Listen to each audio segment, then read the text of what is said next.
MTV news Kannada ವಾಹಿನಿಗೆ ಸ್ವಾಗತ. ಯಾದಗಿರಿ ನಗರದ ಹೊರವಲಯದಲ್ಲಿ ಬೈಪಾಸ್ 150 ರಸ್ತೆ ನಿರ್ಮಾಣ ಕಾಮಗಾರಿ ಸ್ಥಳಕ್ಕೆ ಜಿಲ್ಲಾಧಿಕಾರಿಗಳು ಭೇಟಿ ಕೊಡಬೇಕು ಅಂತ ಸಾಮಾಜಿಕ ಹೋರಾಟಗಾರ ಉಮೇಶ್ ಕೆ ಮುದ್ನಾಳ್ ಅವರು ಆಗ್ರಹಿಸಿದ್ದಾರೆ.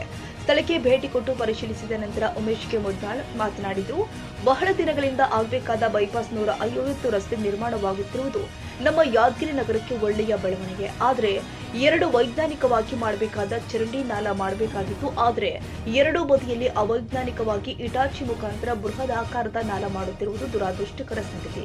ಭಾಗದಲ್ಲಿ ರೈತರ ಜಮೀನುಗಳು ಇರೋದ್ರಿಂದ ರೈತರ ಜಾನುವಾರುಗಳು ಆದ ಆಡು, ಆಕಳು, ಕುರಿ, ಎಮ್ಮೆ, ಎತ್ತುಗಳನ್ನ ಮೇಯಿಸಲು ಬಂದಾಗ ಒಂದಕ್ಕೊಂದು ತಗಲಿಕೊಂಡು ಬೃಹತ್ ಆಕಾರದ ನಾಲದಲ್ಲಿ ಬಿದ್ದಾಗ ಜೀವಹಾನಿ ಆಗುವ ಸಂಭವವಿದ್ದು, ಬೈಪಾಸ್ ರಸ್ತೆ ಸಂಬಂಧಪಟ್ಟ ಅಧಿಕಾರಿಗಳು ಕಣ್ಮುಚ್ಚಿ ಕುಳಿತಿರತಕ್ಕಂತಹ ಅಧಿಕಾರಿಗಳಿಗೆ ಕಣ್ಣು ತೆರೆಸಲು ಜಿಲ್ಲಾಧಿಕಾರಿಗಳು ಸ್ಥಳಕ್ಕೆ ಭೇಟಿ ನೀಡಿ ಪರಿಶೀಲಿಸಿ ಸಂಬಂಧಪಟ್ಟವರ ಮೇಲೆ ಕಾನೂನು ಕ್ರಮ ಜರುಗಿಸಿ ಬೃಹತ್ ಆಕಾರದ ಗುಂಡಿ ಮುಚ್ಚಿಸಿ ಈ ಭಾಗದ ಬಡ ರೈತರ ಜಾನುವಾರುಗಳಿಗೆ ಯಾವುದೇ ಜೀವಹಾನಿ ಆಗದಂತೆ ನೋಡಿಕೊಳ್ಳುವ ಜವಾಬ್ದಾರಿ ಜಿಲ್ಲಾಡಳಿತಕ್ಕೆ ಇದೆ ಅಂತ ಎಚ್ಚರಿಕೆ ಕೊಟ್ಟಿದ್ದಾರೆ.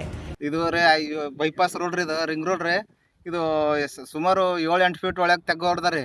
ಅವರು ನಮ್ಮ ಹತ್ರ ನಮ್ಮ ದನ ಕರಗಳೆಲ್ಲ ಭಾಳ ತೊಂದರೆ ಆಗ್ಯಾರ ರೀ. ದಾಟ್ಲಾಕ ಅದಕ್ಕೆ ಏರ್ಲಾಕ ಅನ್ವಲ್ರಿ. ಅದು ಮುಚ್ಚಂದ್ರೆ ಮುಚ್ಚಲಾಕ ಆಗಿಲ್ರಿ. ಅವ್ರು ಇನ್ನೂ ಹೇಳ್ಕೊಂತಿದ್ದು ರೀ.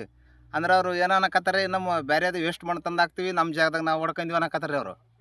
ಅದ್ರ ಸಲಕ ಇದನ್ನ ಏನಾದ ಕೋಶಿಶ್ ಮಾಡಿ ಸ್ವಲ್ಪ ಮುಚ್ಚಂಗೆ ಮಾಡ್ಬೇಕು ಸರ್. ಅದು ಮತ್ತೇನಾಗಿದೆ? ಏನು ಅದೇ ಪ್ರಾಬ್ಲಮ್ ನೋಡಿ ಸರ್. ತಗ್ಗು ಅದು ಜೋಳದಲ್ಲ ಐತ್ರಿ. ಜೋಳದಲ್ಲನ ನಮ್ದು ಖುಷಿಯನ್ನು ಹೊಂಟದ್ರಿ ಬಿದ್ದು.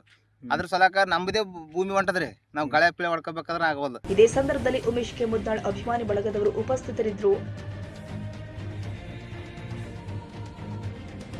ತಾಜಾ ಸುದ್ದಿಗಾಗಿ ಎಂಟಿವಿ ನ್ಯೂಸ್ 24x7ಗೆ ಸಬ್ಸ್ಕ್ರೈಬ್ ಮಾಡಿ ಮತ್ತು ಬೆಲ್ ಐಕಾನ್ ಅನ್ನು ಒತ್ತಿ. ತಪ್ಪದೇ ಲಿಂಕ್ ಶೇರ್ ಮಾಡಿ.